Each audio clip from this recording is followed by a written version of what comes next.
अरे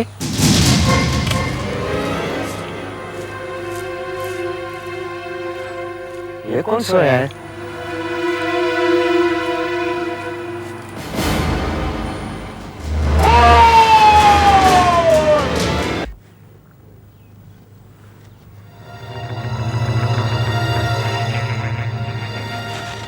इसके शरीर में अकड़न शुरू हो चुकी है।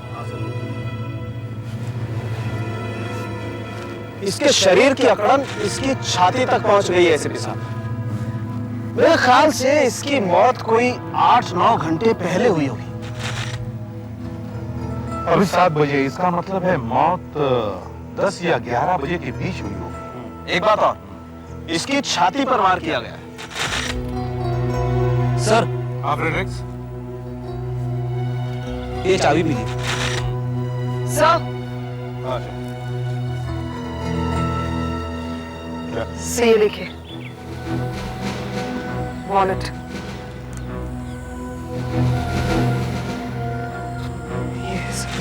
जयराम प्रधान, 18 ग्लोरी विला, 20th रोड। ये तो पास में ही है।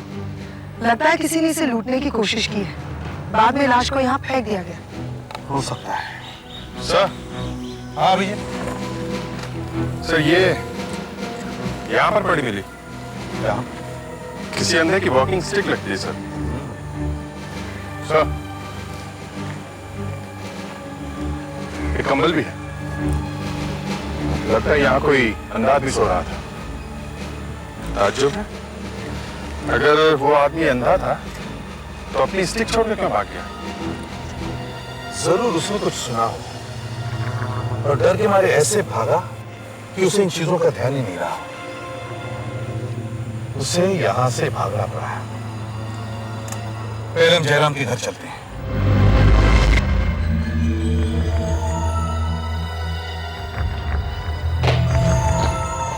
सर, लगता है घर में कोई नहीं है, ताला लगा हुआ है। कल रात से आदमी वहां मरा पड़ा है, फिर भी किसी ने उसे ढूंढने की कोशिश नहीं की, ना किसी ने रिपोर्ट लिखवाई। कहीं अकेला तो नहीं रहता था। सर, जो लाश के पास से चाबी मिली है, खोल कर देखें। हाँ चलो।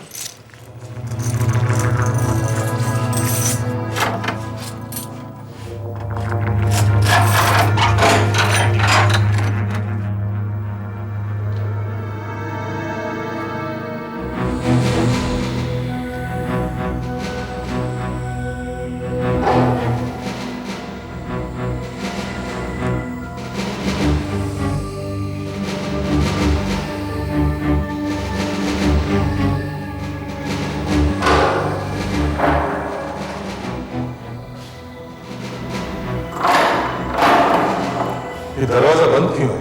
अभिजीत, सर, चाबी लगाकर देखो ये खुलता है क्या?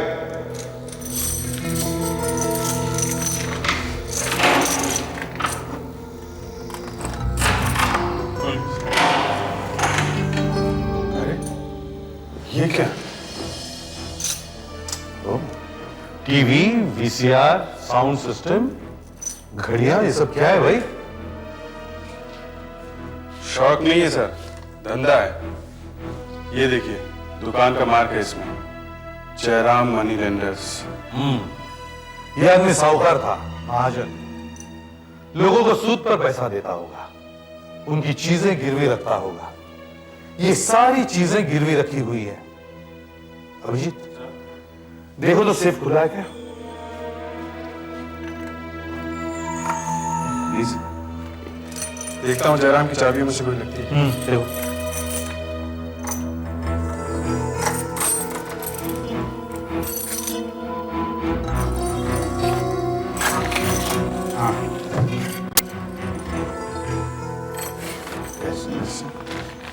सौ 500 500 1,20,000 रुपए।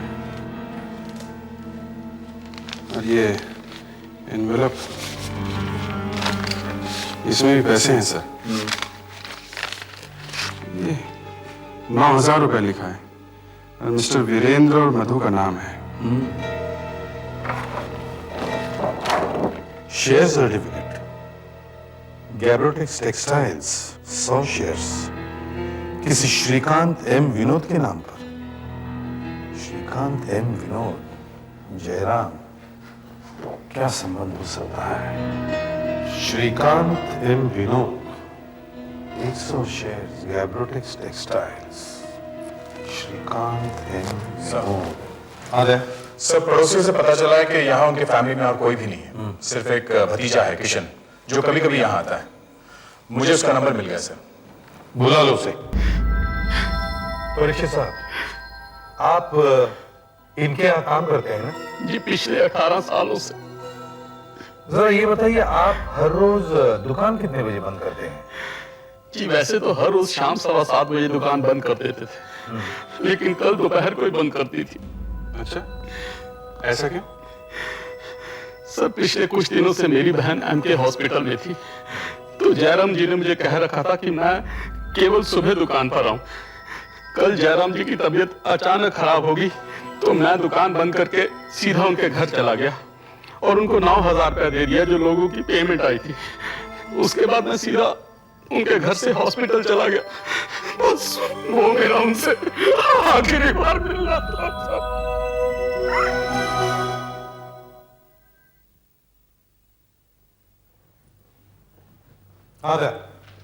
सर, मैंने उस एरिया के सब गुंडों के पुलिस रिकॉर्ड चेक किए, तो ये कल्लू मिला, उसी एरिया का है सर।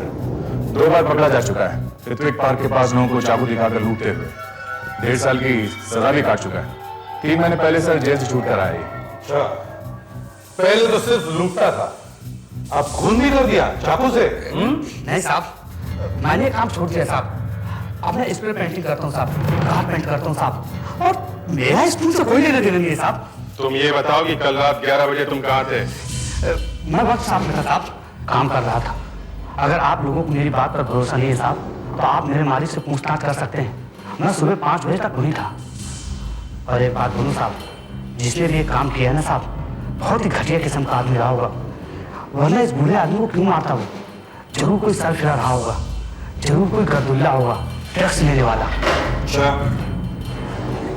ये हमें वही पास में मिला, किसी अंधे का होगा, सो रहा होगा। इसके बारे में तुम कुछ बता सकते हो? हाँ साहब, इसके बारे में मैं तो जरूर बता सकता हूँ। ये जरूर खरियाली का होगा, वही पार्क में सोता है। खड़ियाली? ये कैसा नाम है? नाम तो नहीं मालूम साहब। अंधा है, टूटी फूटी घड़ी पहनता है, चलती नहीं है साहब, फिर भी वो पहनता है। भिखारी है, यही बगल में नाके में रहता है। आपको वो वही मिलेगा साहब। मदद करो साहब, गरीब अंधे की मदद करो साहब, अंधे की मदद करो, गरीब अंधे की मदद करो साहब, गरीब अंधे की मदद करो। मदद चाहिए? ये लो आपकी छड़ी और ये कंबल भी। ऋत्विक पार्क में भूल आए थे 12 तारीख की रात को। आप लोग कौन है साहब? करो आपको मेरा नाम? करो मत घड़ियाली, एसीपी प्रद्युमन सीआईडी से हूँ। 12 तारीख की रात को क्या हुआ था वहाँ? मैं तो समझा नहीं साहब। तुम वहाँ पे घर से भाग गए थे, अपना कम्बल और छड़ी छोड़ के। क्या हुआ था?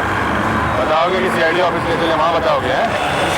मैं तो सो रहा था साहब, मैं सो रहा था साहब वहाँ बेंच पर, वहाँ रोज सोता हूँ साहब। वहाँ पर बहुत जोर से आवाज हुई और मैं जाग गया।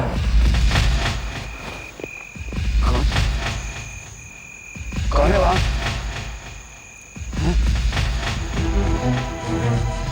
मुंह पे गर्म लगता है, बत्ती जलाई है क्या? कौन? मुझसे क्या चाहिए? मैं अंधा हूँ साहब, मैं भीख मांगता हूँ। मुझसे क्या चाहिए? बोलो, बोलते क्यों नहीं? सचमुच अंधे हो? सचमुच में अंधा हूँ साहब।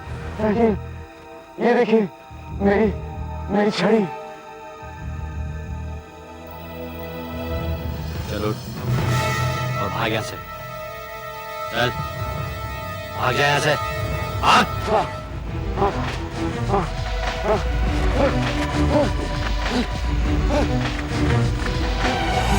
कैसे बताऊं साहब कि वो कौन था? मैं बहुत डर गया था साहब, बहुत डर गया था।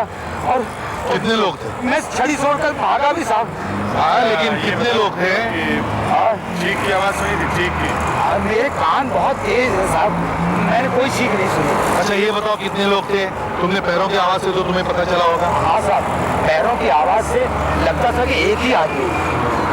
अगर खड़ियाली जी, ये बता सकते हो कि कितने बजे थे उस वक्त? अंधे से टाइम पूछ रहे हैं साहब। मेरे लिए क्या दिन और क्या रात। अरे साहब रात का 10 बजा होगा, क्योंकि मैं गाड़ी की तरफ आ रहा था तो मैंने दुकानों के शटर बंद होने की आवाज़ सुनी थी साहब। अच्छा ये बता, तुमने बताया था गाड़ी से कुछ आवाज आ रहा है? हाँ साहब। कैसी आवाज थी?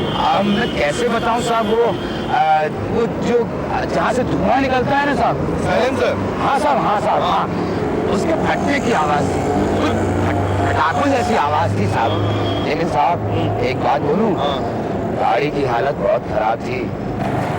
पुरानी गाड़ी होगी, मेरे ख्याल से वही गाड़ी है। अच्छा घड़ियाली जी, तुम हमारे साथ चलो। हैं? चलो आओ, डरो मत।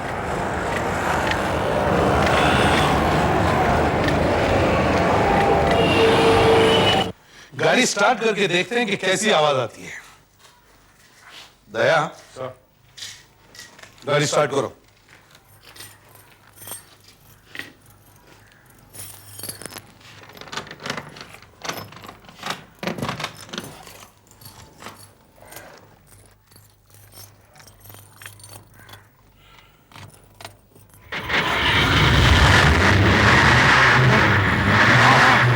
ऐसी आवाज़ थी साहब, ऐसी आवाज़ थी, यही आवाज़ है, यही गाड़ी है साहब।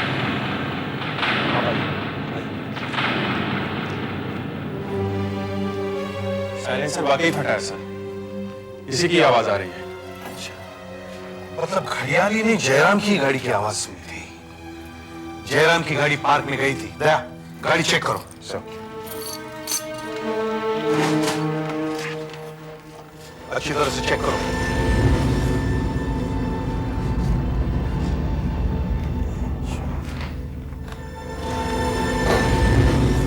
सर, हाँ भी, यहाँ पर खून के धब्बे हैं सर।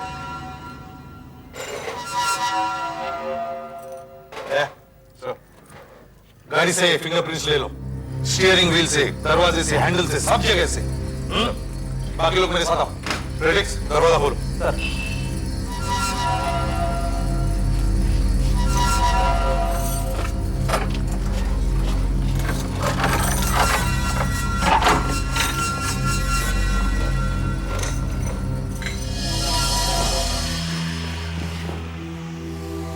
सूखा हुआ खून है।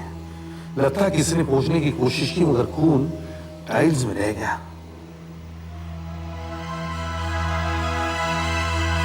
इसे जयराम के खून के साथ मिला के देखेंगे। इसका मतलब है जयराम का खून यहाँ घर पर हुआ है। यह कोई पार्क में लूटने बूटने का केस नहीं है। बाद में लाश को गाड़ी में डालकर पार्क में फेंक दिया गया होगा। और फिर कातिल यहाँ आया और गाड़ी छोड़कर चला गया। सर, आ जाए। सर कार के स्टीयरिंग पर, हैंडल पर और दरवाजे पर कोई भी निशान नहीं। सब कुछ अच्छी तरह से साफ कर दिया गया है। सेफ में लाख रुपए से ज्यादा पैसे पड़े हैं। जयराम के कीचेन में सेफ की चाबी है, फिर भी पैसे वैसे के वैसे किसी ने हाथ तक नहीं लगाया। इसका मतलब है जयराम का खून पैसे के लिए नहीं हुआ, ये कोई और ही मामला है। सर, किशन जयराम का इकलौता वारिस है। हो सकता है ये काम उसी का हो। सर, आशा, सर किचन में ये प्लेट मिली है, इसमें राजमा के कुछ दाने हैं और डस्टबिन में ये एल्यूमिनियम फॉइल मिला है सर, इसमें आलू पराठे के कुछ टुकड़े हैं। मतलब जयराम ने खाना बाहर जाकर नहीं खाया, उसने घर पर ही खाना खाया और खाना खाते ही उसे मार दिया गया यहीं पर। आसपास के सभी होटलों में जाकर चेक करो, पूछो उस रात यहां खाना देने कौन आया था।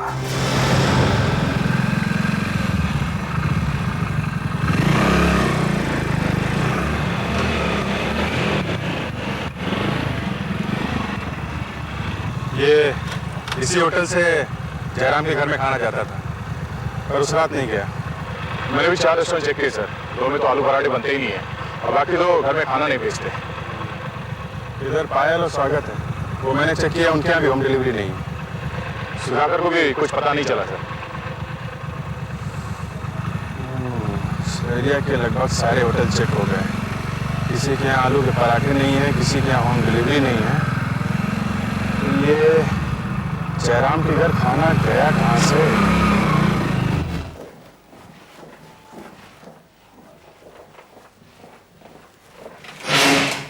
सर, हाँ अभिजीत, मैंने पड़ोसियों से मालूम किया, जयराम ने किसी के घर में भी खाना नहीं खाया था। दरअसल वो किसी के घर आता जाता नहीं था। उसके एक दो दोस्त हैं, लेकिन टाउन में रहते हैं, कोलाबा की तरफ, और उस दिन उनमें से कोई भी जयराम से नहीं मिला था। तो फिर खाना आया कहां से? हो सकता है खूनी खाना ले आया हो। जयराम की तबीयत ठीक नहीं थी, खाना लाने के बहाने उसके घर घुसाया और उसे मार डाला। आओ इस किशन से बात करते हैं। हाँ किशन साहब, तो बताइए 12 तारीख की रात 10 और 12 बजे के बीच आपका मैं पर आप मुझसे हाँ, मैं सीधे पॉइंट पर आता हूं। आपके अंकल का खून उनके ही घर में हुआ है। वहां कोई चोरी डकैती नहीं हुई है, ये कुछ और ही मामला है और हमें तुम पर शक है। हमने तुम्हारे अंकल के वकील से बातचीत की है। उन्होंने हमें बताया कि तुम्हारे अंकल के पास काफी पैसा था, करीब 2 करोड़ की संपत्ति थी उनके पास, और उन्होंने उसकी वसीयत अभी तक नहीं बनवाई थी। और कानूनन उस संपत्ति के हकदार सिर्फ तुम ही हो। अब मुझे पता तो था कि अंकल के पास पैसा है, लेकिन इतना पैसा है ये मुझे नहीं पता था। मैं तो अंकल को कहता रहता था कि अपनी खटारा कार बदल लो, पर अंकल कहते थे कि उनके पास पैसा ही नहीं है। वो 1 मिनट, आपका मतलब कि मैं 2 करोड़ के लिए अंकल का खून कर दूंगा? हाँ, शायद तुम्हें पैसों की जरूरत हो, और 2 करोड़ रुपए तुम्हें तभी मिलते जब तुम्हारे अंकल की मौत हो जाती। इसलिए तुमने सोचा कि अंकल को उड़ा ही देते हैं। फिर अब साफ साफ बताओ कि उस वक्त तुम कहां थे? मैं पिक्चर देखने गया था, वर्का थिएटर में। अकेले गए होंगे? जी, किसी ने देखा भी नहीं होगा आते जाते। नहीं, हमेशा यही होता है सर, आदमी अकेले पिक्चर देखने जाता है और किसी ने भी उसे नहीं देखा होता है। देखो, हमारी परमिशन के बगैर तुम ये शहर छोड़ नहीं सकते। मैं तुम्हें गिरफ्तार नहीं कर रहा हूं, मगर याद रखो तुम पर कड़ी नजर रखी जा रही है। सुधाकर सर चलो।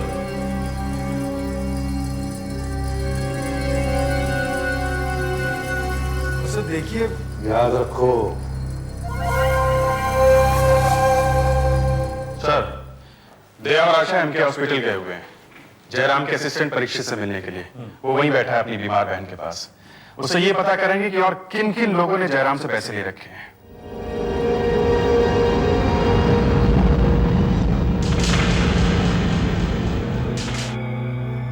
जी बताइए। परीक्षित जी, एक बात बताइए, इन दिनों किसी के पैसे आने वाले थे क्या?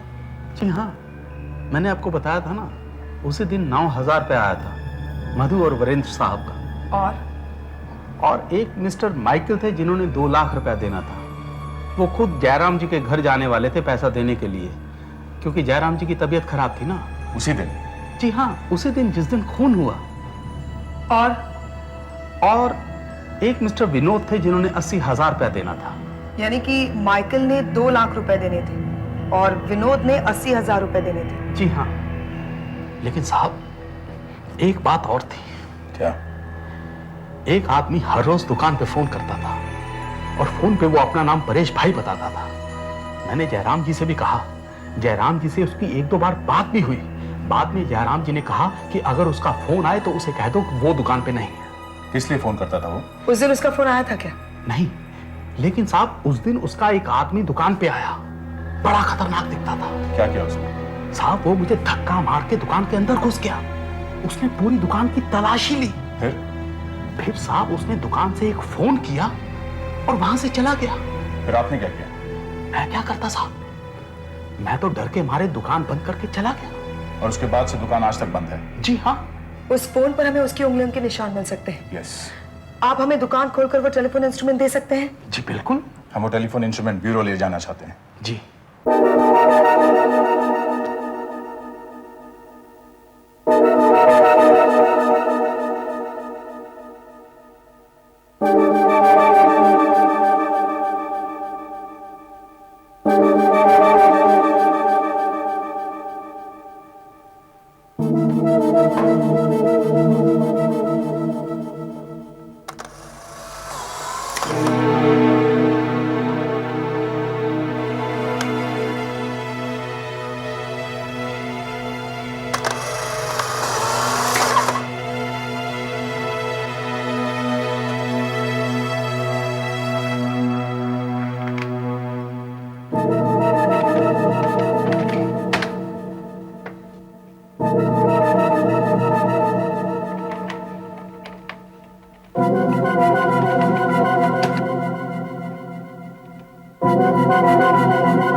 मुरुगन 1992 में मारपीट के जुर्म में 6 महीने की कैद, रहता कहां? 15 मांडोली चाल, केरकर रोड। अच्छा, एक मिनट।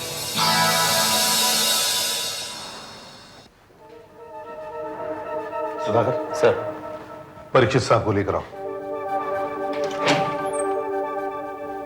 परीक्षित जी, चलिए।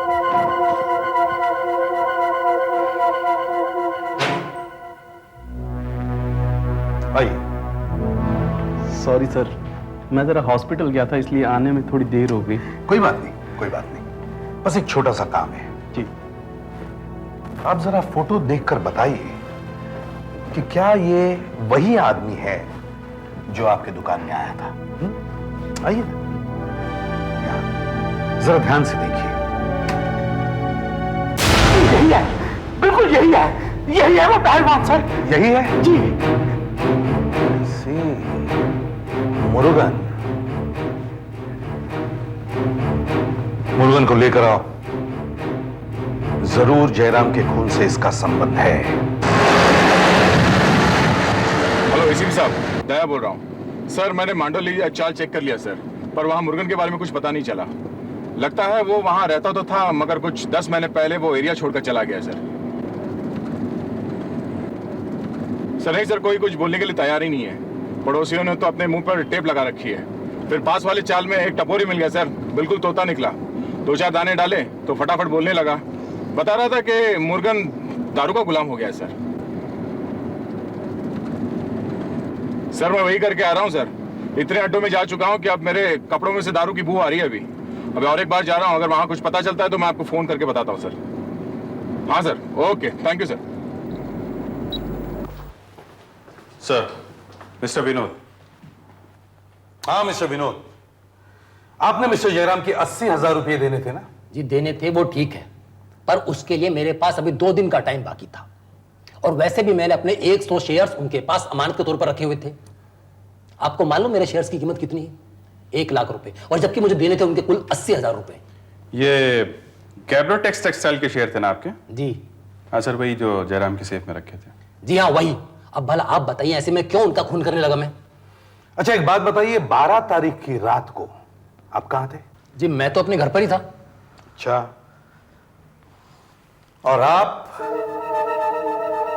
माइकल साहब, आपको क्या कहना है? देखिए साहब, मैं जयराम के घर शाम के करीब 5:30 बजे पहुंचा था और उन्हें पैसे देकर आया था।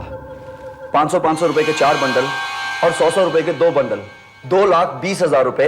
ये 20,000 रुपए इंटरेस्ट। एक मिनट, लेकिन हमें सेफ में तो सिर्फ 1,20,000 रुपए ही मिले हैं। मगर मैं उन्हें पूरे 2,20,000 रुपए देकर आया हूं। मेरे पास रिसीट है, देखिए उन्होंने मुझे ये रिसीट दी थी और यहां पर उनके सिग्नेचर भी हैं।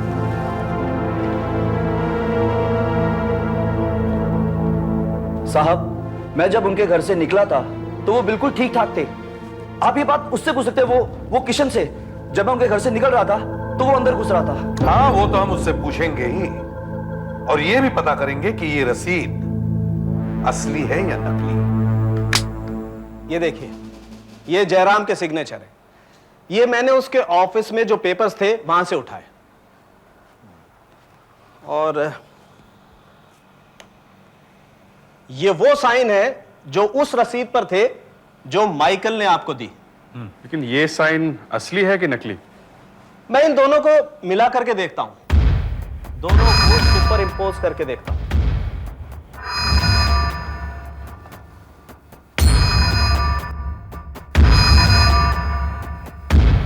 ये देखिए, ये दोनों साइन एक जैसे हैं। ये इसका मतलब जयराम के ही साइन है। इसका मतलब माइकल ने पैसा जरूर लौटाया होगा एसीपी साहब। तो फिर सेफ में से पैसा गया कहां? सेफ में से 1 लाख रुपया गया कहां? सर। आशा, सर किशन, मैंने इससे पूछताछ की। इसने माइकल को अपने अंकल के घर से निकलते हुए देखा था। इसका मतलब है माइकल ने तुम्हारे अंकल को नहीं मारा, मगर तुम ये जरूर जानते थे कि माइकल वहां पैसे लाया है, और 1 लाख रुपए के लालच में तुमने अपने अंकल को मार दिया। शायद। सर, ये आप क्या कह रहे हैं? मैं अपने अंकल, वो तो मेरे अंकल थे सर। आ गया। कुछ पता चला मुर्गन का? नहीं सर, किसी को इसके बारे में कुछ नहीं पता। फिर मुझे एक आइडिया है सर। मुर्गन इससे पहले एक बार जेल जा चुका है, तो मैंने कोर्ट में जाकर वो पेपर्स देखे सर। कुछ मिला? हाँ सर, मालूम है सर उसका जमानत किसने दी थी? किसने? परेश मित्तर ने। परेश भाई? हाँ, मुझे उसका एड्रेस मिला वहां, और मैंने उसके बारे में पूछताछ भी की सर। वो तो बहुत ही पहुंचा हुआ आदमी है सर। उसका बेटिंग का धंधा है और वो एक बुकी है। वो जयराम को लगातार फोन करता था, लेकिन उसका जयराम से क्या काम? हमें परेश भाई को मिलना चाहिए। हाँ तो परेश भाई। अरे साहब लोग, जयराम को 50 बार फोन क्यों करता है? साहब, इस पहलवान को क्यों भेजा तूने उसके ऑफिस में? साहब, जयराम से अपना कोई लेना देना नहीं है। उसका भतीजा है ना किशन, उसने हमारा बहुत पैसा देने का है। किशन? किशन? हाँ साहब, उसको बेटे का बहुत चस्का है। उसने 1 लाख रुपया देना था हमारा, पर देने का नाम नहीं। फिर पता चला कि जयराम उसका चाचा है। तब मैंने जयराम को फोन किया। फिर जयराम ने क्या कहा? उसने पैसे देने से मना कर दिया। उसने कहा जिसने किया वो भुगतेगा। तब मैंने ये मुर्गन को भेजा। सेफ में से 1 लाख रुपया गायब है, और जयराम भी मर गया। साहब, हमने कुछ नहीं किया साहब। मैंने सिर्फ किशन को फोन किया था और उससे कहा था कि आज रात तक मुझे पैसा चाहिए, नहीं तो हाथ पैर तोड़ देगा। हाँ साहब, और उसी रात मुझे सारा पैसा वापस मिल गया। तुम्हारा सारा पैसा वापस मिल गया? 1 लाख रुपए वापस मिल गए? हाँ साहब, रात को कोई 12:30 बजे थे। किशन खुद आया था पैसे देने। आप उससे पूछिए ना। मैं मानता हूँ साहब, मैं जुआ खेलता हूँ। मैं ये भी मानता हूँ कि मैंने परेश भाई को 1 लाख रुपए देना था। तुम जानते थे कि अगर तुमने परेश भाई का कर्जा नहीं लौटाया तो परेश भाई कुछ भी कर सकता है, इसलिए तुम अपने चाचा के पास गए पैसे मांगने के लिए। उन्हें खुश करने के लिए तुम उनके लिए खाना भी ले गए। फिर भी तुम्हारे चाचा ने मना कर दिया, इसलिए गुस्से में आकर तुमने उन्हें मार डाला, और फिर सेफ में से 1 लाख रुपए ले लिए। नहीं साहब, नहीं, ये झूठ है साहब। साहब, मैं वहां गया जरूर था, लेकिन मैं कोई खाना वाना लेकर नहीं गया था। मैं तो अंकल से पैसे मांगने गया था। मैंने उनसे बहुत मिन्नत की साहब, लेकिन उन्हें मुझे पैसे नहीं दिए और मुझे घर से बाहर निकाल दिया। फिर तुमने परेश के पैसे कहां से लौटाए? हाँ, शाम तक तो तुम्हारे पास पैसे थे नहीं, और रात में तुम्हारे पास 1 लाख रुपए आ गए। कहां से आए ये पैसे? कहां से? मेरा एक दोस्त है अमरीश, मैं उससे पहले भी पैसे मांग चुका हूं। मैं अब उससे पैसे मांगना नहीं चाहता था, पर परेश भाई के डर की वजह से मैं फिर से उसके घर पहुंच गया था। मैंने उससे बहुत मिन्नत की, 1 घंटा उसे पटाया, फिर उसने मुझे पैसे दे दिए। अच्छा, अमरीश तुम्हारे कॉलेज का दोस्त है? उसका पता क्या है? ये अमरीश को भी अभी जाना था। यही तुम्हारे दोस्त का घर? जी। कहाँ है वो? सर, मैं पड़ोसियों से पूछकर आ रही हूँ। अमरीश लंदन गया है, 15 दिन बाद लौटेगा। सर आप मेरा विश्वास कीजिए, 12 तारीख की रात को ही मैंने अमरीश से पैसे लिए थे परेश भाई को देने के लिए। देखो, कहानी मत बनाओ। तुम्हें पता था वो देश के बाहर है, इसलिए मुझसे पूछेंगे कैसे? देखो, परेश भाई तो तुम्हें छोड़ने वाला नहीं था, इसलिए तुमने अपने अंकल को पटाने की कोशिश की, लेकिन कोई फायदा नहीं हुआ। नहीं सर, मेरा विश्वास कीजिए, मैंने अपने अंकल को नहीं मारा है। अब तो अंकल का सारा माल मत्ता तुम्हारा ही है। अपने लिए महंगा सा वकील कर लो, फंस चुके हो तुम।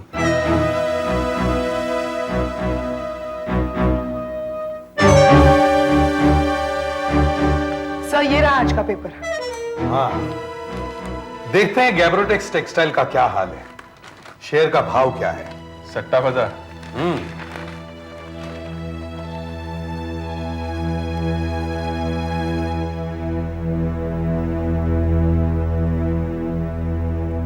गैब्रोटेक्स टेक्सटाइल्स 350 रुपये। व्हाट?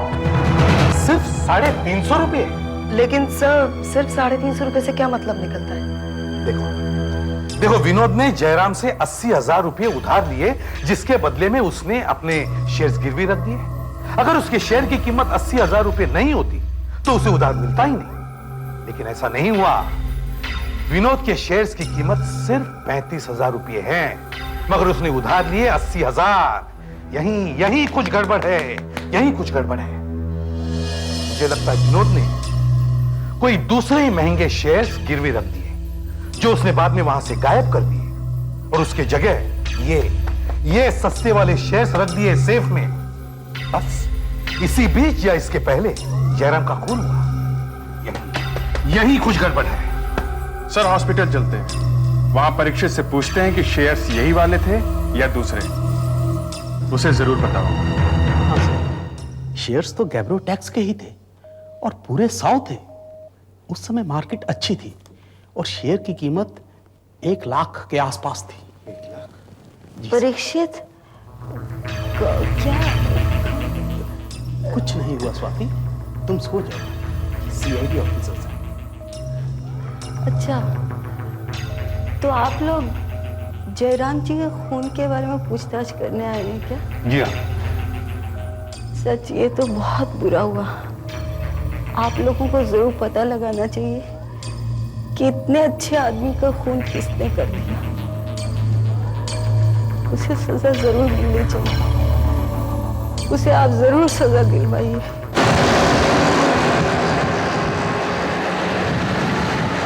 सर, परीक्षित जी जो कह रहे हैं उससे एक बात बिल्कुल साफ है, विनोद खूनी नहीं है। और खूनी परेश भाई मुर्गन भी नहीं है सर। माइकल ने जो 2 लाख रुपए लिए थे उसे तो लौटा दिए, तो खूनी वो भी नहीं हो सकता। लगता तो मुझे भी यही है, पर एक बात है, ये अब तक पता नहीं चला कि वो राजमा और आलू के पराठे आए कहां से। होटल वाला तो देकर नहीं गया। याद है बचपन में हम वो जिक्सॉ पजल का गेम खेलते थे, छोटे छोटे टुकड़े मिलाकर एक पिक्चर तैयार करते थे। कभी कभी एक टुकड़ा रह जाता था।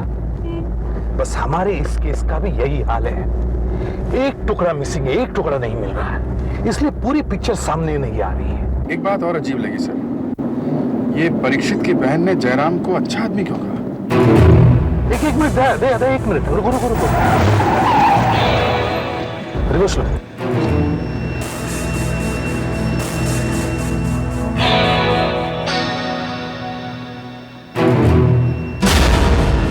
हमारी जिक्सॉ पजल का मिसिंग टुकड़ा मिल गया। अगर जो मैं सोच रहा हूं वो सही है, तो हमारे दोनों सवालों का जवाब मिल गया कि वो खाना आया कहां से और परीक्षित की बहन जयराम को अच्छा क्यों कह रही थी। होटल को चेक करो, ये हॉस्पिटल के बिल्कुल पास में ही है। आप लोग फिर से? पहचानो इसे। क्या ये वही आदमी है जो तुम्हारे यहाँ आया था? जरा ठीक से देखो। हाँ साहब, ये वही आदमी है। इसी ने 2-3 दिन पहले हमारे वास्ते खाना ले गया था। क्या हो रहा है ये सब? हाँ, थोड़ी देर पहले आपने कहा कि जयराम बच्चे आदमी थे, कैसे? वो बड़े ही नेक इंसान थे, देवता। उन्होंने मेरी बीमारी का सारा खर्च उठाया, मेरे ऑपरेशन का, अस्पताल का। लोग कहते थे कि वो बहुत कंजूस आदमी है, लेकिन जरूरत के वक्त उन्होंने ही परीक्षित को पैसे दिए। कब दिए थे उन्होंने पैसे? जिस दिन मौत हुई थी उस दिन। तुम्हारे भाई को कोई पैसे वैसे नहीं दिए उन्होंने। इसने उनसे जबरदस्ती पैसा छीना है। मैं समझी नहीं। जयराम को तुमने मारा परीक्षित, तुमने? नहीं। हाँ, तुम उस रात जयराम से मिलने के लिए हॉस्पिटल से निकले। रास्ते में तुमने खाना पैक कराया, राजमा और आलू के पराठे। जाकर तुमने उन्हें खिलाया, और फिर भी जब जयराम ने पैसे देने से मना कर दिया तो तुमने अपना कंट्रोल खो दिया, उन्हें मारा, सेफ में से 1 लाख रुपए लिए और उनकी लाश को पार्क में फेंक दिया। नहीं, ये नहीं हो सकता। परीक्षित कहना ये नहीं हो सकता। तुमने कुछ नहीं किया, ये झूठ है। नहीं, ये सच है। मैंने उसे मार दिया, मैंने उसे मार दिया साहब। 18 साल तक मैं जयराम जी के यहाँ नौकरी करता रहा। इतनी सी तनख्वाह में मैंने जैसे तैसे करके अपना गुजारा किया, लेकिन मैंने उफ तक नहीं की। जब मुझे पैसे की जरूरत पड़ी तो उन्होंने मुझे पैसा देने से मना कर दिया। अरे साहब, वो करोड़पति आदमी था, 1 लाख रुपया तो मुझे आसानी से दे सकता था, लेकिन नहीं, उस कंजूस ने मुझे पैसा देने से मना कर दिया। क्या कहा उसने? कहने लगा, अबे कहां से लौटाएगा पैसा, लौटी लगी है क्या? बस साहब, उसका इतना कहना था कि मैं आपे से बाहर हो गया। मेरे सर पर जैसे भूत सवार हो गया था और मैंने उसे मार दिया। साहब, मैं क्या करता? मेरी बहन की जिंदगी का सवाल था साहब, मैं क्या करता?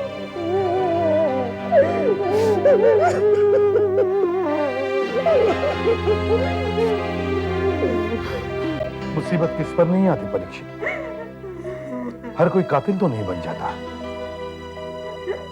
क्या कर दिया तुमने?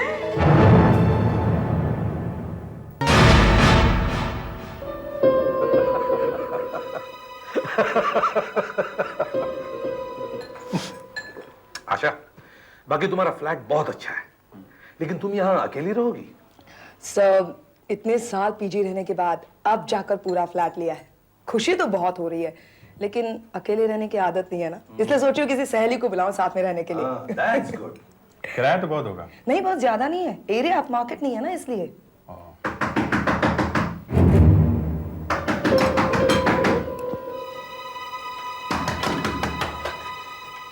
नमस्ते मैडम जी, मैंने सुना है यहाँ कोई सीआईडी ऑफिसर रहने के लिए आई हैं। जी हाँ जी, मैं आपके नीचे कमरे में रहता हूँ। मेरा नाम कुमार है। मैं बहुत विस्मित हूँ मैडम, प्लीज मेरी मदद कीजिए प्लीज। हम सब सीआईडी ऑफिसर्स हैं, बोलिए क्या बात है? जी, मेरा बेटा पता नहीं कहाँ चला गया है। वो मालूम नहीं वो जिंदा भी है और मर गया। ये क्या कह रहे हैं आप? हा? मर गया से क्या मतलब है आपका? मेरे बेटे ने इंजीनियरिंग का एग्जाम दिया था सर। वो बहुत ही ब्रिलियंट स्टूडेंट है सर। 12वीं कक्षा में उसके 88% मार्क्स आए थे और आज उसका इंजीनियरिंग का रिजल्ट आया है। आप ही के पास आ रहा था कुमार साहब। मैं मुझे पता है आपको भैया के रिजल्ट का कितना इंतजार है। लाओ, शुक्रिया। वो 173208 यही नंबर था ना बेटे तुम्हारा? जी हाँ, ये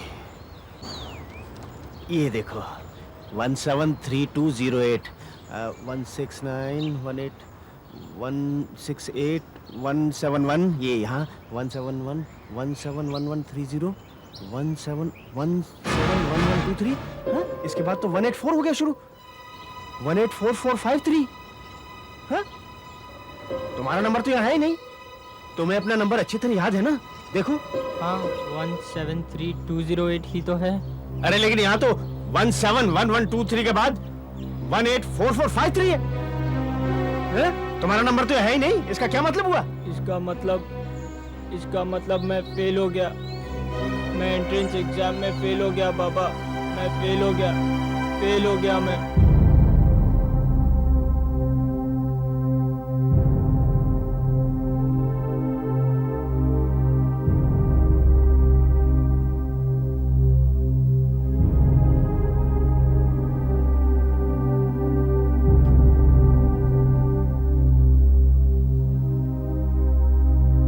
गए।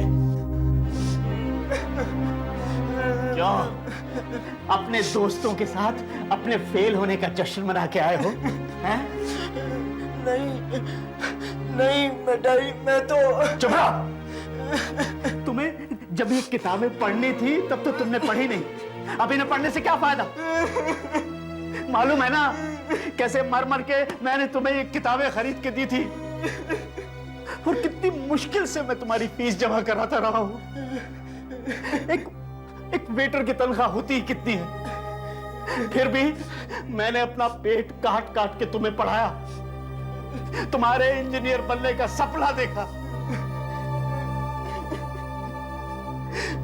सोचा था तुम इंजीनियर बन जाओगे तो हमारे सारे संकट, सारे कष्ट दूर हो जाएंगे, लेकिन तुमने मेरे सारे सपनों पर पानी फेर दिया विवेक। बाबा मुझे माफ कर दीजिए। अब बहुत देर हो चुकी है बेटे, मेरे ड्यूटी पर जाने का समय भी हो गया है। अगर मैं टाइम से नहीं पहुंचा तो ये नौकरी भी जाती रहेगी और फिर हम कहीं के नहीं रहेंगे।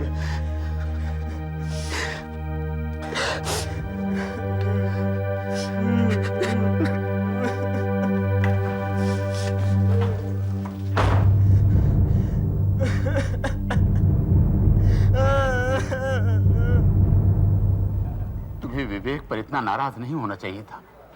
तुमने बहुत गलत किया है कुमार। ए वेटर, यस। 2 और बियर लाना। अभी लाए साहब। देखो थोड़ा जल्दी करो। Yes sir. तुम्हारा बच्चा पढ़ने में तो तेज था।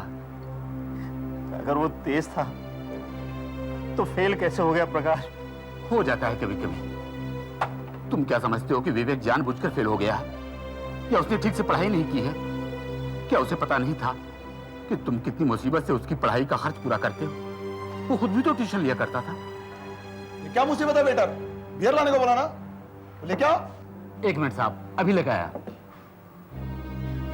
ये शुक्र करो कि तुम्हारा बेटा ऐसा नहीं है, शराब पीकर बाप के पैसे लुटा रहे हैं। तुमने विवेक को डांटकर बहुत गलत किया है कुमार, बहुत गलत। जब तुम्हें उसके फेल हो जाने पर इतना बुरा लग रहा है तो सोचो उसे कितना बुरा लग रहा होगा। मुझे विवेक पर इतना गुस्सा नहीं करना चाहिए था। बहुत गलती की मैंने। मुझे विवेक को प्यार से समझाना चाहिए था। बेचारा इस वक्त घर पर अकेला बैठा होगा, इस वक्त मुझे उसके पास होना चाहिए। हाँ, मैं अभी छुट्टी लेकर के जाता हूं, उसे प्यार से समझाता हूं। विवेक, कहां हो तुम? मुझे माफ कर देना बेटा, मैं खामखा तुम पर गुस्सा हुआ। विवेक, विवेक, कहां हो तुम? विवेक,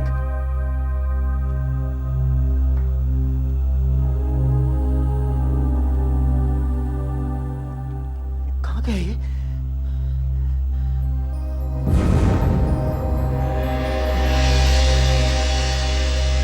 ये खत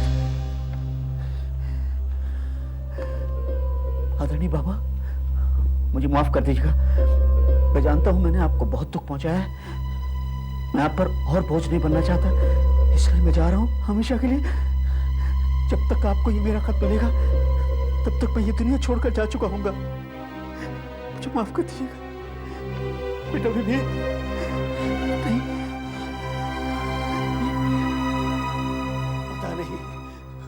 पता नहीं वो कहां चला गया होगा। मालूम नहीं वो जिंदा भी है या नहीं। प्लीज प्लीज मेरी मदद कीजिए, मैं आप लोगों के हाथ जोड़ता हूं, प्लीज। आपने आखिरी बार अपने बेटे को कब देखा था? जी 7:30 बजे, जब मैं ड्यूटी पर जाने के लिए निकला था तब मैंने उसे देखा था। और आप वापस कब लौटे? जी 10:30 बजे। 10:30 बजे? तो फिर 7:30 और 10:30 बजे के बीच उसने ये नोट लिखा होगा और फिर वो घर से बाहर निकल गया होगा। आपने उसके दोस्तों को कांटेक्ट करने की कोशिश की? हो सकता है वो किसी को मिलने गया हो। जी जैसे ही मैंने खत पढ़ा मैं तो पागल हो गया। फिर मुझे याद आया कि मुझे किसी ने बताया था कि यहाँ एक CID ऑफिसर ने फ्लैट लिया है। फिर मैं आपके पास चला आया प्लीज मेरे बच्चे को बचा लीजिए प्लीज सर, वो कहीं कुछ कर ना बैठे सर। चलो, मैं तुम्हारा कमरा देखना चाहता हूँ, शायद कुछ सुराग मिल जाए।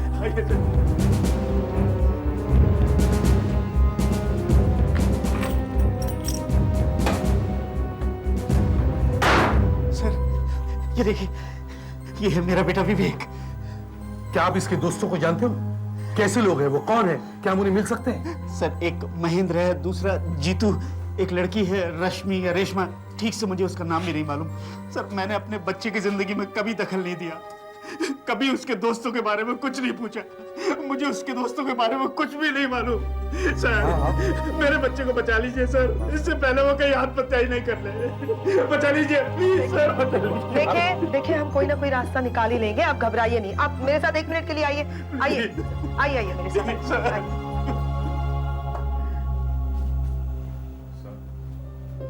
क्या आपको लगता है ये लड़का आत्महत्या कर लेगा? लगता है। वाकई? मगर क्यों?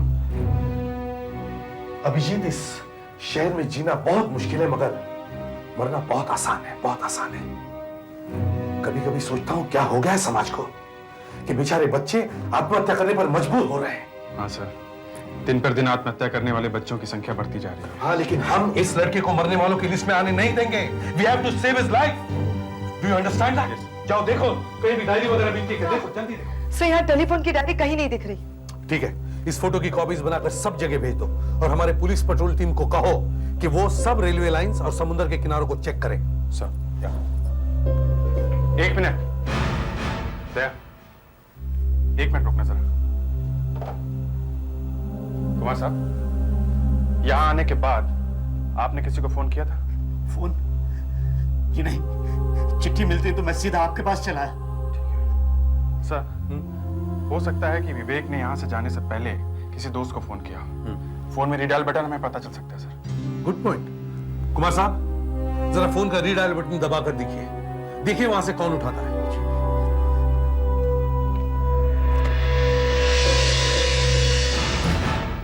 हेलो जी, मैं विवेक का फादर बोल रहा हूं।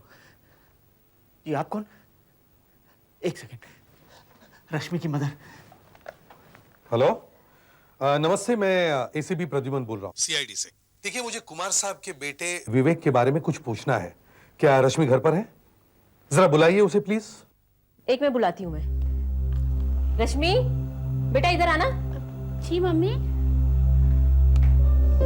सीआईडी वालों का फोन है। सीआईडी वालों का? तुम्हारा दोस्त है ना विवेक, उसके बारे में पूछ रहे हैं, उसके घर से ही बोल रहे हैं, कुछ गड़बड़ है। हेलो, जी हाँ मैं रश्मि बोल रही हूँ। हाँ रश्मि, देखो एक बात बताओ, क्या विवेक ने आज शाम को आपसे फोन पर बात की थी? जी हाँ, उसके बाद वो हमारे घर भी आया था। आया भी था? हाँ। कितने बजे? यही कोई 1-1.5 घंटे पहले। 1-1.5 घंटे पहले? और अब बज रहे 11:15। इसका मतलब है वो वहाँ 10 बजे के आसपास आया होगा। जी हाँ, मगर ये सब आप किस लिए पूछ रहे हैं? देखो बेटा, पूरी बात बताने के लिए मेरे पास समय नहीं है, बस सिर्फ ये बताओ कि क्या उसने आपको बताया था कि वो कहाँ जा रहा है और उसका मूड कैसा था? मूड? जी हाँ, वो बहुत परेशान सा लग रहा था और गुमसुम भी था। मगर ये सब आप क्यों पूछ रहे? प्लीज आप बताइए ना। उसने कुछ कहा आपसे? कुछ कहा तो नहीं वैसे। अच्छा खैर, आप अपना एड्रेस दीजिए, हमारे ऑफिसर्स वहां पर आएंगे आपके घर पर। जी देखिए, मैं विवेक के घर के पास ही रहती हूँ, 15 Lovedale apartment, Surajmal road. 15 Lovedale apartments, Surajmal road. हाँ थैंक यू बेटा। दया, आशा, रश्मि के घर जाकर पूछताछ करो, लगता है वो कुछ छुपा रही है। विवेक मेरा सबसे अच्छा दोस्त है, हमने एग्जाम्स की तैयारी साथ की थी। वो क्लास का स्कॉलर था और हमेशा पढ़ाई में मेरी मदद किया करता है। विवेक ने आज आपसे क्या बात की? पहले तो उसने फोन किया और कहा कि कुछ छोड़ना चाहता है और आकर ये किताबें और ये नोट्स मेरे पास छोड़ दिए। लेकिन क्यों? क्योंकि वो चाहता है कि किताबें और ये नोट्स में किसी जूनियर स्टूडेंट को दे दूं, क्योंकि वो दोबारा कभी एग्जाम में नहीं बैठने वाला है। फिर बिना कुछ बोले, बिना कुछ कहे चला गया। बहुत उदास लग रहा था। आपको कुछ नहीं मालूम कि वो कहाँ गया होगा? आपके पास उसके किसी और दोस्तों के नंबर भी होंगे, जरा दीजिए। हो सकता है वो किसी और को भी मिलने गया हो। सर, ये पासबुक मिली है विवेक के नाम की। विवेक का बैंक अकाउंट है क्या? जी, वो 10वीं क्लास के बच्चों को ट्यूशन देता है, उससे जो पैसे मिलते हैं उसी से अपना काम चलाता है। ये क्या? उसने तो आज 1000 रुपये निकाले। इतने पैसे उसने क्यों निकाले? पता नहीं साहब, पैसे के मामले में विवेक बहुत ही समझदार है, कोई फिजूल खर्च नहीं करता और न ही उसे कोई बुरी आदत है। तो फिर ये 1000 रुपये विवेक, ये क्या है? क्या है? ये देखिए सर, तक्षशिला बुक स्टोर्स का बिल है। इसमें मेडिकल और इंजीनियरिंग की किताबें मिलती हैं और ये क्या, तारीख भी आज की है। इसका मतलब है उसने आज यहाँ से किताब खरीदी है। कौन सी किताब? देखो तो। PH नहीं, शायद A है। PASR 18DOX। सर बहुत खराब लिखा हुआ है, पढ़ा नहीं जा रहा है। कुमार साहब, आप कह रहे थे कि विवेक 4 बजे तक घर पर था और उसके बाद में फिर 7:30 बजे वापस लौटा। जी। तो उसका मतलब है विवेक ने 4 और 7:30 बजे के बीच बैंक में जाकर पैसे निकाले और फिर ये किताब खरीदी हो। सर, अगर विवेक आत्महत्या करना चाहता था तो ऐसी हालत में किताब क्यों खरीदेगा? बेटा विवेक साहब, एक मोटी सी किताब उसके हाथ में थी तो सही, लेकिन यहाँ तो वो नहीं दिखती। खैर, दुकान का टेलीफोन नंबर तो है, मगर दुकान तो बंद हो गई होगी। फिर भी टेलीफोन डिपार्टमेंट से हम पता कर सकते हैं कि इस दुकान का मालिक कौन है।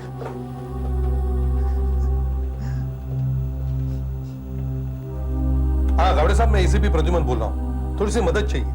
देखिए, पार्ला में एक बुक स्टोर है, तक्षशिला बुक स्टोर, उसका टेलीफोन नंबर है 90111145। क्या आप बता सकते हैं कि यह टेलीफोन नंबर किस नाम पर रजिस्टर्ड है? हाँ, मैं होल्ड करता हूं। हाँ, सूरज दर्शन। अच्छा, इन मिस्टर सूरज दर्शन का घर का नंबर मिल सकता है? हाँ हाँ, 9022354। Okay, thank you very much, thank you. 9022354। इससे पहले कि मेरा बेटा कुछ कर बैठे, उसे ढूंढ निकालिए प्लीज। हाँ मिस्टर सूरज दर्शन, देखिए मैं एसीपी प्रद्युमन बोल रहा हूँ, CID। काफी देर हो गई सर, अभी तक धवन आया नहीं। सर, मैंने विवेक के सभी दोस्तों को फोन किया, मगर आज विवेक किसी को भी नहीं मिला और ना ही उसने किसी को फोन किया। मिस्टर धवन,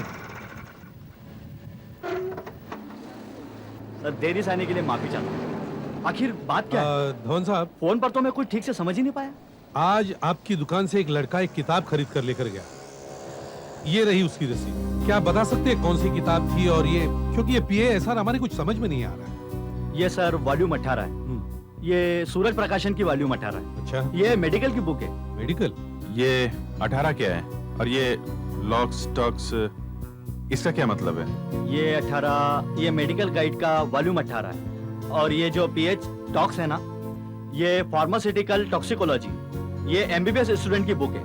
मेडिकल की किताब विवेक के किस काम की? क्या आप दुकान खोलकर इस किताब की कॉपी दिखा सकते हैं प्लीज? हाँ हाँ, क्यों नहीं। थैंक यू, लाइए। हाँ।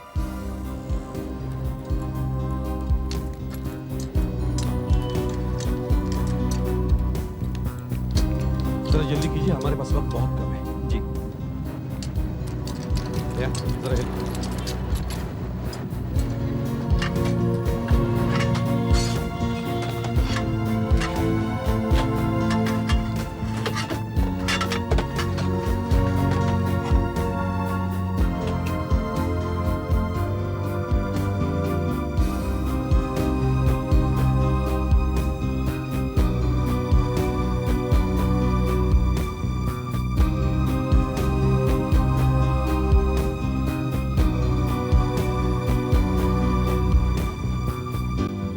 फार्मास्यूटिकल टॉक्सिकोलॉजी, मालूम है ना क्या है ये?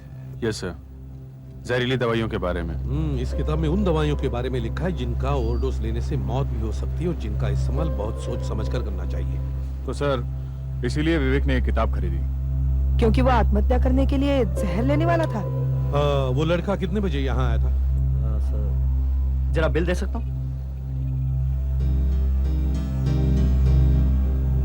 Bill number 702। सर मैं हमेशा रोज 8 बजे दुकान पर आता हूँ और जब मैं आज आया तो मुझे मेरे असिस्टेंट ने बताया कि उसने 1 घंटा पहले 700 नंबर की नई बिल बुक निकाली। मतलब 7 बजे, और 702 नंबर का बिल विवेक का है। इसका मतलब है विवेक ने 7 बजे के बाद ये किताब खरीदी है। और उसके बाद वो घर गया, मतलब 7:30 बजे। उसके बाद उसने थोड़ा समय किताब पढ़ने में लगाया होगा कि उसे कौन सी दवाई खानी चाहिए। और 9:30 बजे उसने रेशमा को फोन किया और 9:45 बजे उसके घर पहुंचा। और उसके बाद वो दवाई लेने गया, मगर तब तक तो सभी दवाई की दुकानें बंद हो गई होगी। तो उसे डे एंड नाइट केमिस्ट से दवाई लेनी पड़ी होगी।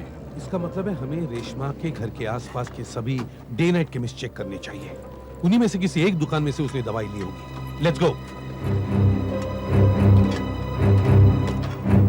हेलो अभिजीत, कुछ पता चला? अच्छा, आशा ने तुम्हें कांटेक्ट किया क्या? उससे कुछ? अच्छा ठीक है, मैं उसे कांटेक्ट करूंगा। हाँ मैं वहीं पहुंचता हूँ। ओके।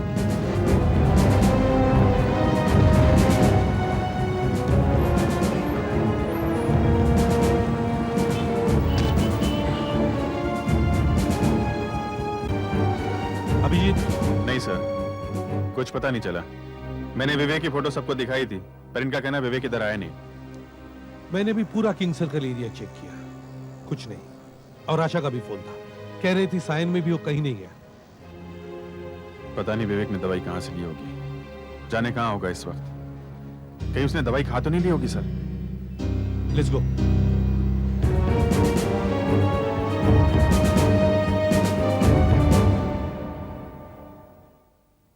सीआईडी, सब इंस्पेक्टर दया। सीआईडी? एक बात बताइए, आपने इस लड़के को देखा है? हो सकता है ये यहाँ आज दवाई लेने आया हो। हाँ, ये तो वही लड़का है जो कुछ देर पहले आया था। हाँ साहब आया था और हमसे दवाई भी लेके गया। आया था? हाँ। आखिर उसने दवाई खरीदी ली, कैसे रोका जाए उसे? सीआईडी, सब इंस्पेक्टर दया। सीआईडी? एक बात बताइए, आपने इस लड़के को देखा है? हो सकता है ये यहाँ आज दवाई लेने आया हो। हाँ, ये तो वही लड़का है जो कुछ देर पहले आया था। हाँ साहब आया था और हमसे दवाई भी लेके गया। आया था? हाँ। आखिर उसने दवाई खरीदी ली, मुझे एसीपी साहब को बताना चाहिए। हेलो, हाँ दया बोलो। क्या उसने गोलियां खरीद ली? कितनी देर पहले? अच्छा, किधर है वो दुकान?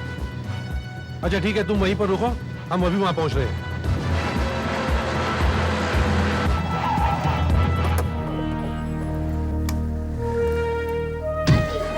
हाँ दया। सर विवेक यहाँ आया था 1 घंटे पहले। फोटो को ठीक से देखा? यही लड़का है वो? हाँ सर, अच्छी तरह याद है। वो यहाँ आया था और नींद की दवाई मांग रहा था।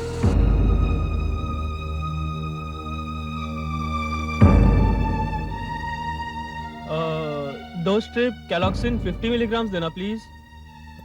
कैलॉक्सिन? ये तो नींद की गोलियां हैं, हम ऐसे नहीं दे सकते। डॉक्टर का प्रिस्क्रिप्शन चाहिए, बिना डॉक्टर की पर्ची के हम दे नहीं सकते। डॉक्टर की पर्ची है ना मेरे पास? 1 मिनट। ओह नो, डॉक्टर की पर्ची तो मैं घर पर भूल आया। सॉरी बॉस, फिर तो हम आपको ये नहीं दे सकते। बिना प्रिस्क्रिप्शन के दवाई देना कानून के खिलाफ है। बहुत स्ट्रांग दवाई है, नींद की गोलियां।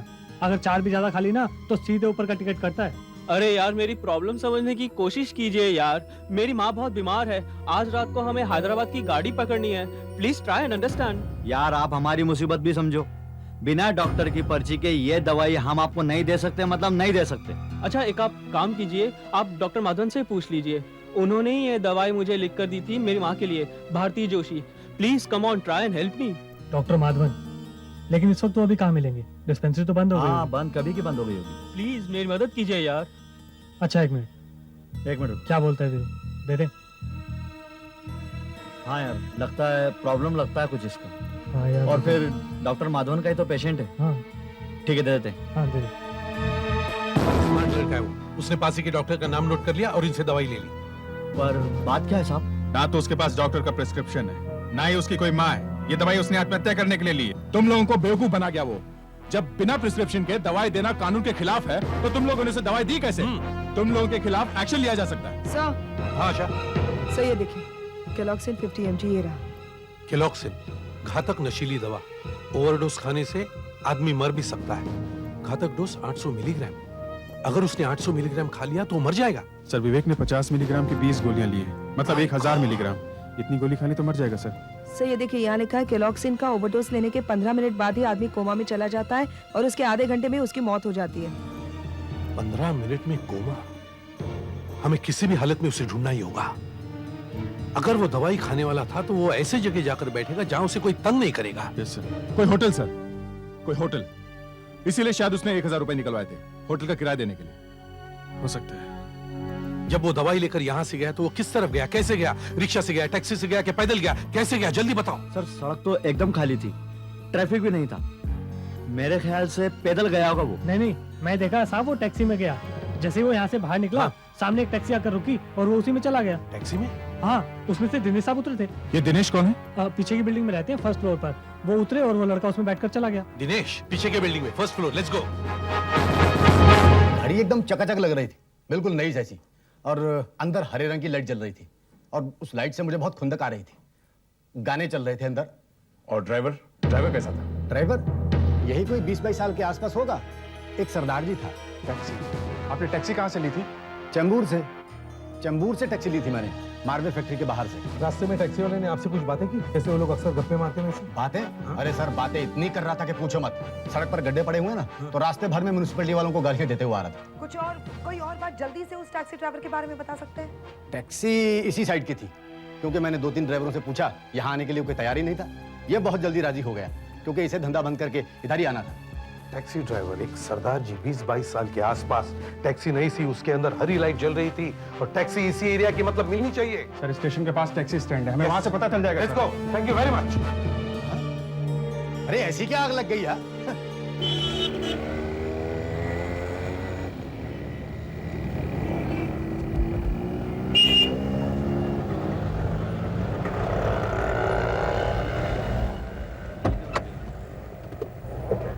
सब शायद कोई पैसेंजर है। हाँ देखो, आने दो। मगर है कौन ये लोग? क्या मालूम, पूछो। हाँ सब कहाँ जाएंगे? हम लोग सीआईडी से। सीआईडी? हम एक ड्राइवर की तलाश है। सरदार जी हैं, उनकी नई टैक्सी है। अंदर हरी लाइट जलती है और गाने बहुत बजाता है वो। गाड़ी के अंदर हरी लाइट जलती है? यहाँ तो 3-4 सरदार हैं। पता नहीं ये सरदार की बात कर रहे हैं। ये सरदार जी जो है 20-22 साल का लड़का है, बातें बहुत करता है। बातें बहुत करता है? तुम्हें मालूम है? कहीं आप जग्गू की बात तो नहीं कर रहे? कहाँ रहता है ये जग्गू? जगजीत नाम है उसका। हाँ, कहाँ रहता कहाँ है? यही रहता है रॉक्सी टॉकीज के पीछे, बेनी चौल में। रॉक्सी टॉकीज के पीछे बेनी चौल।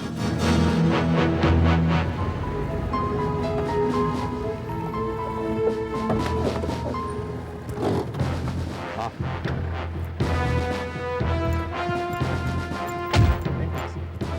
आप में से जग्गू कौन है? जगजीत टैक्सी वाला? साहब कौन है आप लोग? हम सीआईडी से पूछताछ करने आए। हाँ, तुमने चेंबूर से एक सवारी ली थी और धनसुख रोड पर छोड़ी, और फिर वहां से एक लड़का तुम्हारी टैक्सी में बैठा। हाँ साहब बैठा तो था। ये देखो, ये वो लड़का था। हाँ जी साहब यही लड़का है, पर बात क्या है? उसे कहाँ उतारा था आपने? कहाँ छोड़ा था उसे आपने? उसने मुझे कहा कि वो बाहर से आया है, पूना से, और उसे किसी होटल में जाना है। कह रहा था कोई सस्ता सा होटल हो। तो जी बस मैं उसे छोड़ा है। कहाँ छोड़ा था उसे जल्दी बताओ। वो जी होटल समरा ना, वो मेर बाग के पास है जी, बस वहीं छोड़ दिया था जी मैंने। कितने बजे थे उस वक्त? वो जी घंटा को होया होगा। क्यों कोई परेशानी है? कुछ किया उस लड़के ने? कुछ किया नहीं है, करने वाला है। वो फिर छड्डो, चलो मैं बताता हूँ कहाँ छोड़ा था। कौन? Waiter.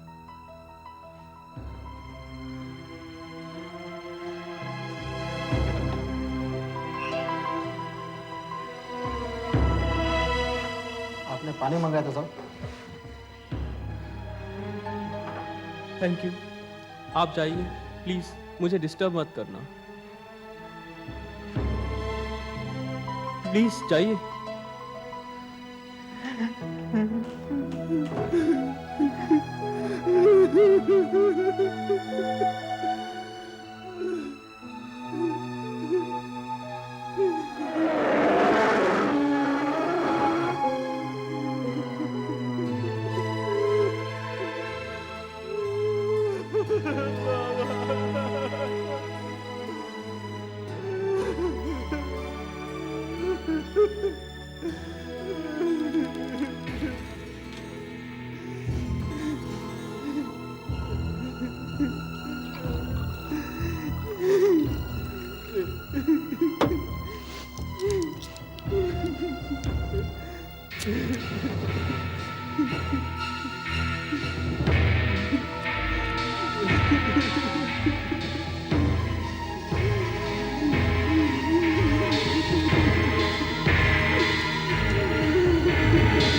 Control room, hello control room, hello sir. Sir मैं इस एरिया के सभी होटल छान मारे मगर उस लड़के का कहीं पर पता नहीं लगा है सर। कोशिश करते रहो, डैम इट, कोशिश करते रहो। हाँ, हम लोग वहीं पहुंच रहे हैं। और सुनो, उस एरिया में अगर पेट्रोल वैन हो तो उनसे भी कहो वहां पहुंचने के लिए। देखो, एक 20 साल का लड़का आत्महत्या करने जा रहा है। Yes, don't forget that, understand? हाँ, कोशिश करते रहो।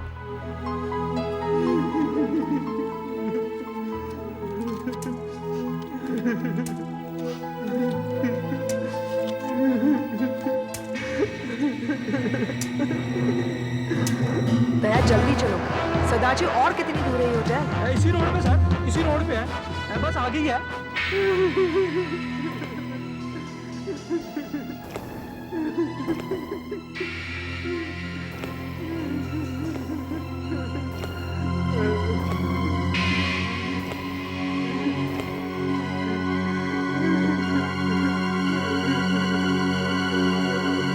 Hello control room, patrol van का क्या हुआ?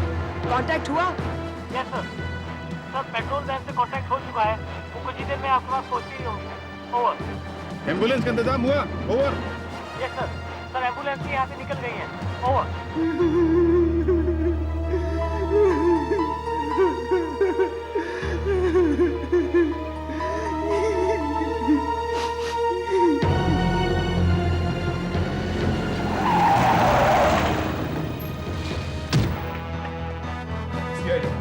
एक घंटे पहले यहाँ एक लड़का कमरा लेने आया था, कहाँ है वो? नहीं साहब, यहाँ तो कोई नहीं आया था। देखो, बकवास मत करो, हमें पता है वो लड़का यहाँ आया था। यही होटल है साहब, मैंने उसे यहीं छोड़ा था। ये उसका फोटो है। देखो, ये लड़का यहाँ आया था जरूर, चाहे उसने यहाँ रूम लिया हो या ना लिया हो। अच्छा, तुम्हारे अलावा यहाँ और कोई ड्यूटी पर है? हाँ सर, जब मैं खाना खाने के लिए गया था तो शिशिर नाम का एक लड़का था। बुलाओ उसे। मैं भी बुलाता हूँ। शिशिर, शिशिर। देखो, हम लोग सीआईडी से हैं। इस फोटो को ध्यान से देखो। ये लड़का यहाँ आया था? जी सर, आया था। कह रहा था कि पूना से आया हूँ, एक कमरा चाहिए। सामान नहीं था सर उसके पास। मुझे कुछ गड़बड़ सा लगा। वो इस वक्त कहाँ होगा? क्या मालूम सर कहाँ होगा। कमरे के लिए पूछ रहा था, लेकिन मैंने मना कर दिया। हमें तो लगा हम मंजिल के बहुत पास हैं। लेकिन एक बात है सर, क्या? मैंने उसे कहा था कि तुम पुष्पक होटल चले जाओ, वहाँ तुम्हें कमरा मिल जाएगा। पुष्पक होटल कहाँ है? यही सर, दूसरी गली में है, ये सिग्नल के पास ही है। Good, thanks. मुझे पता, चलिए मैं बताता हूँ।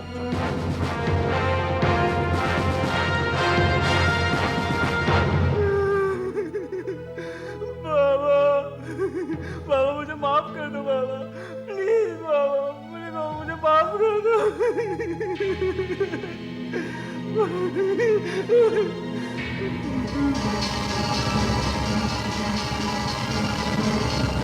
क्या 311 नंबर साहब, अभी अभी पानी पिला कर आ रहा हूँ। 1 मिनट सर, इसके बाद आपको डिस्टर्ब ना करें।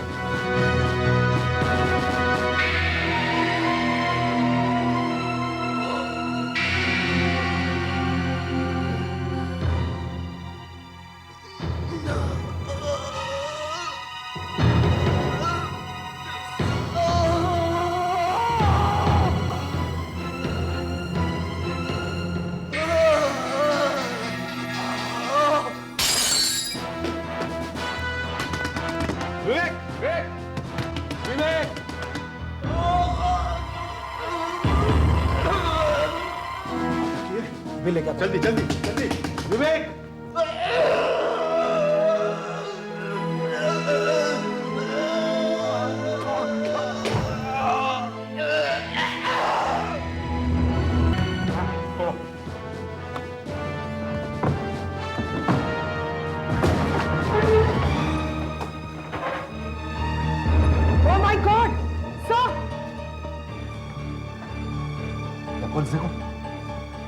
विवेक, इसकी पल्स तो ना के बराबर है, हालत बहुत खराब है इसकी। विवेक, विवेक, विवेक, डॉक्टर को बुलाओ जल्दी। Doctor, doctor! इसको बिस्तर पे लेटा देते हैं, आराम से। डॉक्टर साहब प्लीज।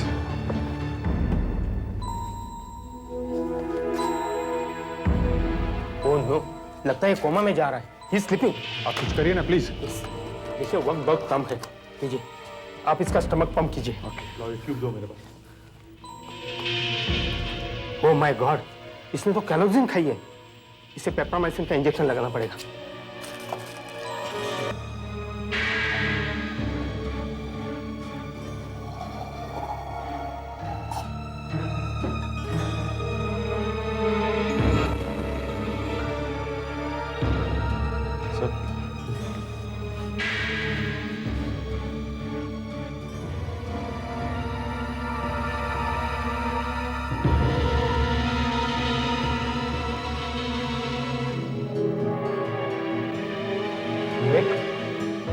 विवेक, विवेक, इसकी तबीयत तो और भी बिगड़ती जा रही है। अभी भी वक्त है। विवेक, विवेक, विवेक, विवेक, देखिए इसे सोने नहीं देना। विवेक, विवेक, विवेक, विवेक, विवेक, विवेक, विवेक। इसने आंखें खोल दी है, जल्दी से इस हॉस्पिटल ले चलो। बेटे विवेक, विवेक, बेटे विवेक, विवेक। कुमार साहब, आपका बेटा बच गया, उसे होश आ गया। आइए। विवेक, अब इसकी तबीयत कैसी है? अब ये खतरे से बाहर है। बेटा विवेक, भगवान का लाख लाख शुक्र है बेटे कि तुम बच गए। मुझे माफ कर दो बेटा, मुझे माफ कर दो। बाबा, बाबा, बाबा, मैंने 20 गोलियां खाई थी, फिर मैं जिंदा कैसे हूँ? हमने तुम्हें बचा लिया बेटे। विवेक, हमने सुना था तुम एक समझदार लड़के हो, फिर ये क्या किया तुमने? हाँ? मैं फेल हो गया था सर, फिर जीने से क्या फायदा? 1 साल बचाने के लिए तुमने अपनी सारी जिंदगी दांव पर लगा दी, मगर ये नहीं सोचा कि तुम्हारे बाद तुम्हारे बाबा का क्या हाल होगा। अरे पास फिर तो सारी जिंदगी चलता रहता है। अभी से ये हाल है तो आगे चलकर क्या होगा? हैं? मजबूत बनो, थोड़ा लड़ना सीखो। देखो विवेक, परीक्षा में फेल होना कोई बुरी बात नहीं है। बुरी बात यह है कि तुमने अपनी जान लेने की कोशिश की, और ये सिर्फ कायर लोग करते हैं। कुमार साहब, सिर्फ आपका बेटा फेल नहीं हुआ है, बल्कि आप भी फेल हुए हैं। आपने इसे मजबूर किया ये सब करने के लिए।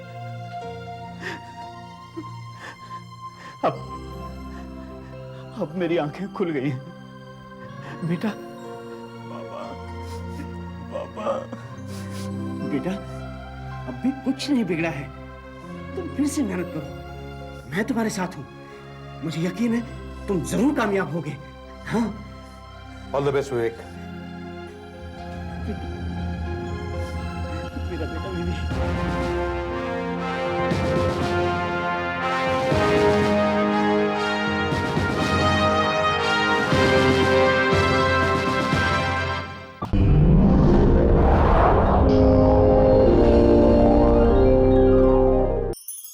ऐसे और भी मज़ेदार वीडियो के लिए हमारे चैनल को लाइक, शेयर और सब्सक्राइब करें।